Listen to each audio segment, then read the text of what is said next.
All right.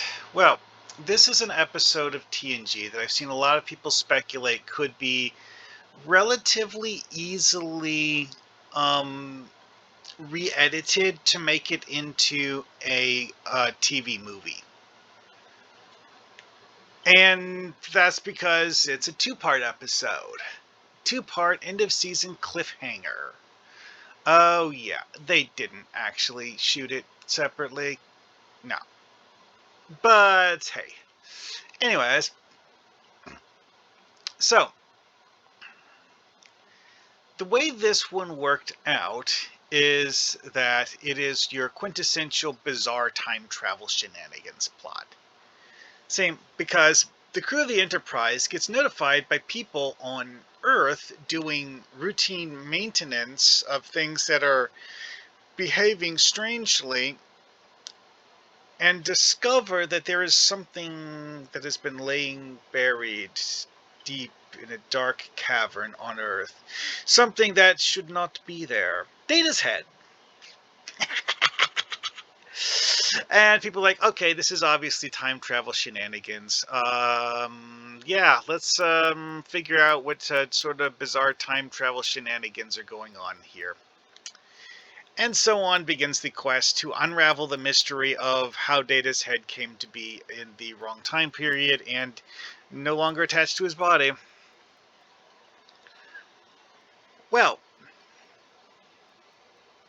anyways, yeah, this is one of those episodes where they have a huge guest cast because they go back into the past to Earth and meet a bunch of people who I'm genuinely not sure if well, there's actually only one like prominent guest character, Samuel Clemens, aka Mark Twain, who, famous writer, blah blah blah.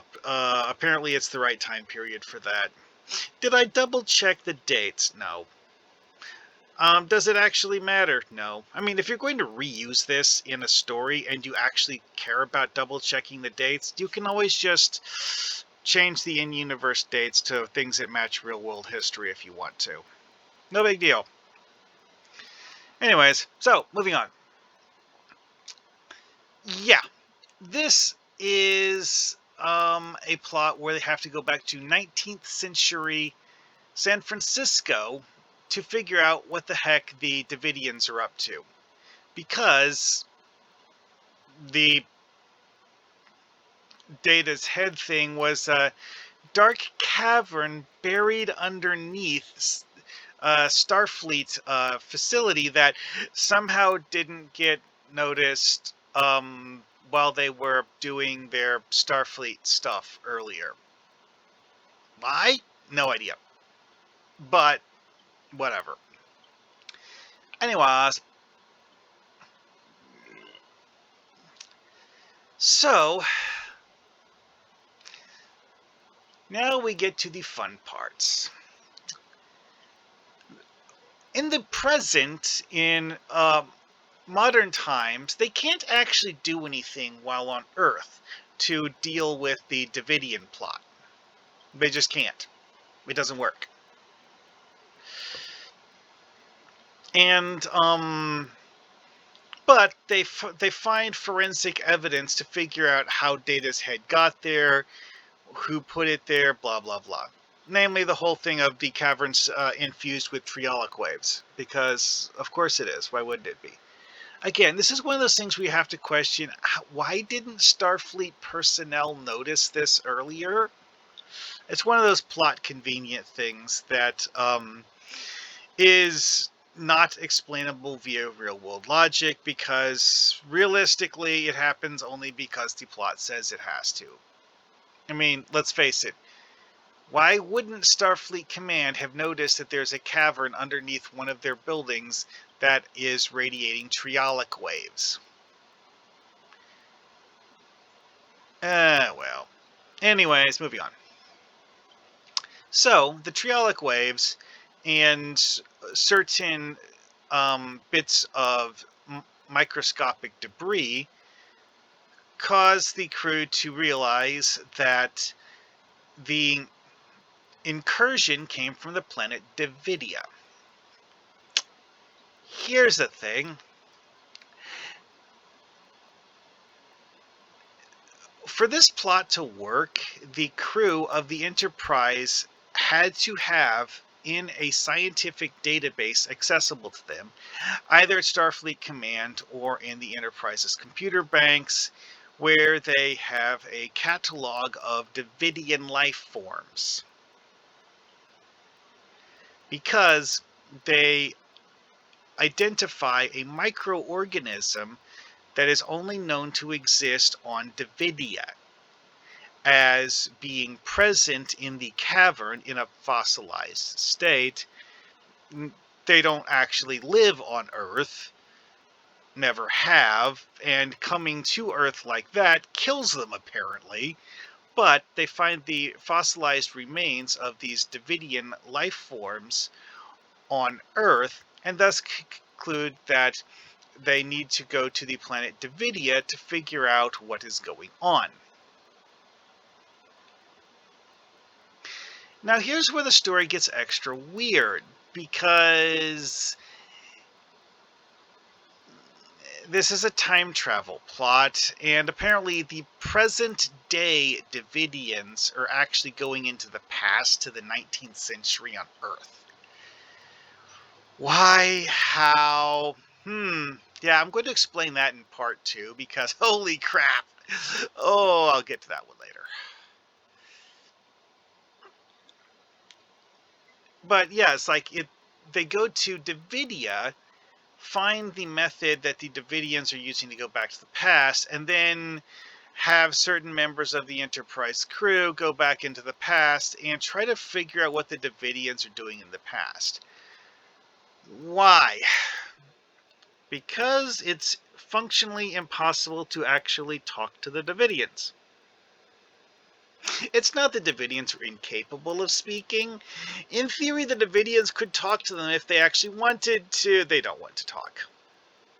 Why exactly the Devidians are so against just talking about this, we don't really know. Probably the whole logic of pseudo-vampires. Because that's basically how the Devidians are written in this story. And that's something that they actually reveal in part 1, is that the Devidians are pseudo-vampires who are feeding on humans in the 19th century. And that they need to put a stop to this because of, well, you don't want to rewrite human history too much, now do you? Which is apparently the reason why that triolic wave infused cavern was... Yeah, this is one of those things where fourth dimensional logic fails, because the fourth dimensional the triolic wave infused cavern on Earth hadn't been detected previously because the Devidians hadn't time traveled into the past yet. This, however, does the whole non-retroactive continuity version of time travel, where it's infused with triolic waves in the present because someone did time travel, but this doesn't actually rewrite the past, it just changes the present. Whatever. Hey, if you want to do it that way, you're the GM. You go for it. Whether your players like it or not is the only thing that actually matters. Anyways, so this is also one of the episodes where they have a lot of time with Guinan and establish a whole bunch of things about Elarians, such as the fact that Elarians have multi-century lifespans.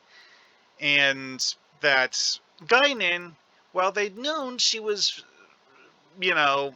older than any human would ever be, they didn't know she'd been to Earth in the distant past. And that she was, looking about the same 500 years ago. But hey, yeah, we get to find that out now. Anyways, how did Guinan get to Earth? How did she leave? Because yes, Guinan does leave Earth at some point and go back into space to meet the Federation later.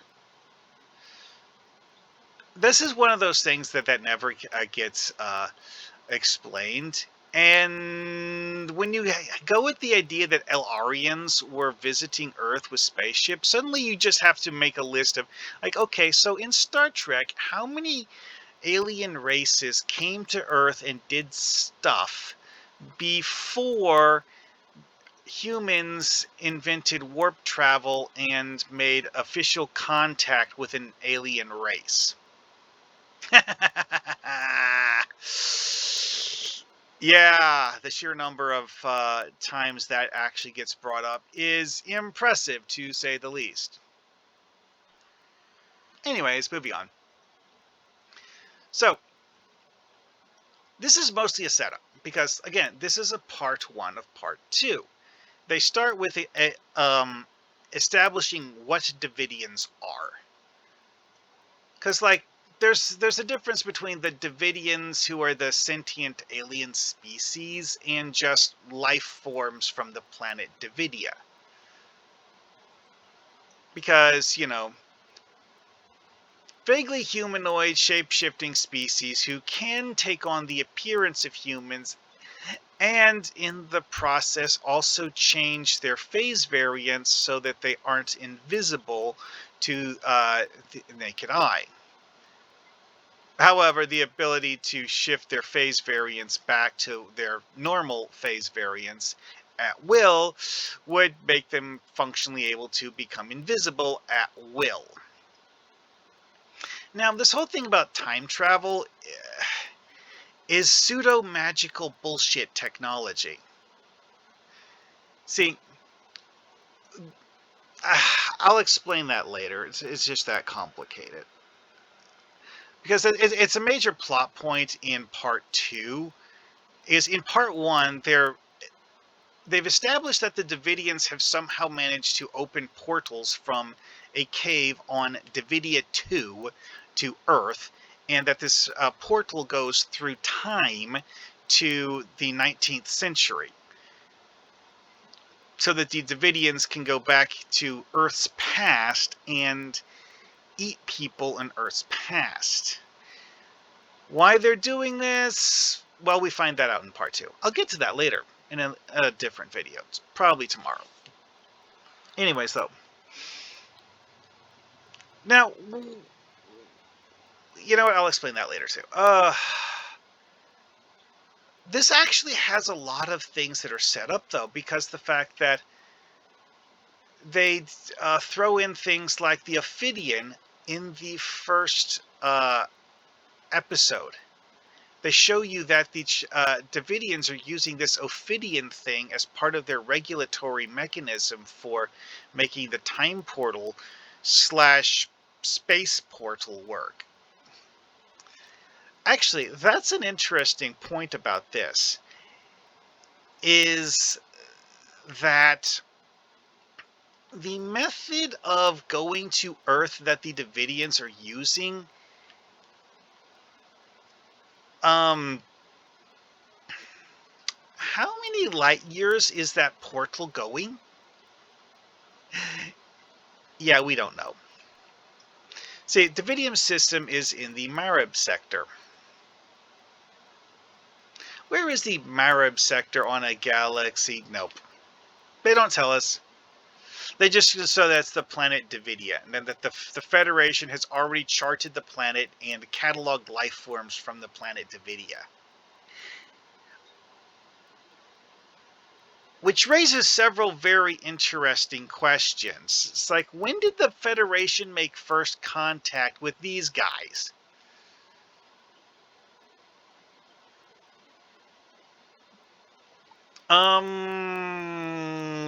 Yeah. See, because like there's actually several things in this episode that hint that the Federation does actually know more about Devidians than you would if they'd literally met them today. Like knowing that you need a positive phase variance of 0.004 to match the phase of the Devidians in order to be able to interact with them on your terms, and not rely on them choosing to shift to your phase. Now, this throws in a lot of world building related to Devidians and whatever weird pseudo magic bullshit portal system they're using. But also, it gives you a lot of questions. It's like, why are the Devidians doing this? Like, oh, they're pseudo vampires who, yeah, but what were they using as a food source prior to this? This isn't their natural food source. This isn't normal for the Devidians. This is something new that the Devidians have.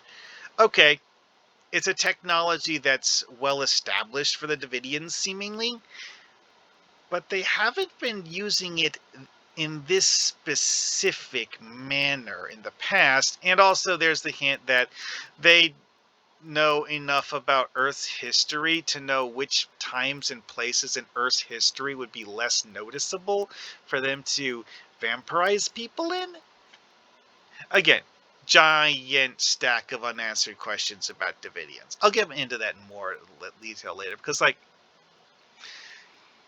we've identified at least 3 species from Devidia. And, but there's very, very little else known about the solar system, the sector of space, the environment of Devidia 2. We have this nice little picture of an orbit and an internal picture of this cave system, and not much else. Because, like, none of the pictures of Devidia 2 make it look like a place that's hospitable to life as we know it. Then again, it harbors things that are not life as we know it, because out of phase, something, whatever. Which, of course, gives you the questions like, okay, maybe Devidia's phase variance thing is... Well, I'm going into complete speculation territory. Is this the environment that Devidia has had for, 300 years? Is their planet a case of a dying ecosystem where they're turning to this weird vampirism to survive because their natural food sources are drying up? See, because one of the things that is established in this is that, and that actually gets established in the first episode, I think, is that the Devidians are harvesting energy so that they can take it back to Devidia and use it to feed their people. They're not just going to Earth and vampirizing people and leaving it at that. They're actually harvesting food to feed their people, and also that's the reason why there's so many humans getting hit this way, is because there's a population of Devidians. We don't know how many, but seemingly dozens at least. And that raises so many more questions. And if you use Devidians in a ape story, have fun with that. Also, quick side note. This thing here, this one of the Star Trek encyclopedias classified Devidia as an M-class planet. And to some extent, we know this to be true from the episode because Picard and an away team walk around on Devidia using no safety precautions other than bringing devices that they can use to scan for Devidians, because they already know the right phase variants, apparently. Because, again, like I said, they came to Devidia 2 because they found things that they had identified as belonging on Devidia 2 on Earth. And the Federation already knows what Devidians are, apparently. So many questions, because it has an implied history here. And on that note, I think I will end this one.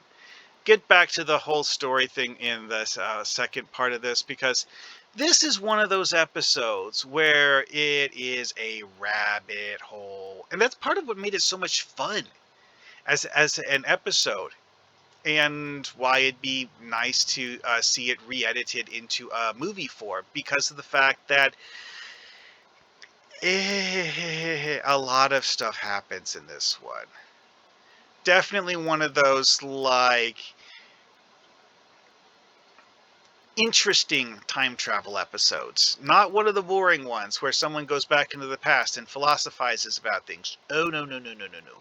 Okay, that probably happens too, but oh boy, does stuff happen. And also, one thing that occurs in this one is that Picard does something that would on other occasions be considered an act of war, and he's like, "Yep, okay, you screw you guys, and your cave." I'll explain that later, but for now, I'll have to go. See you later.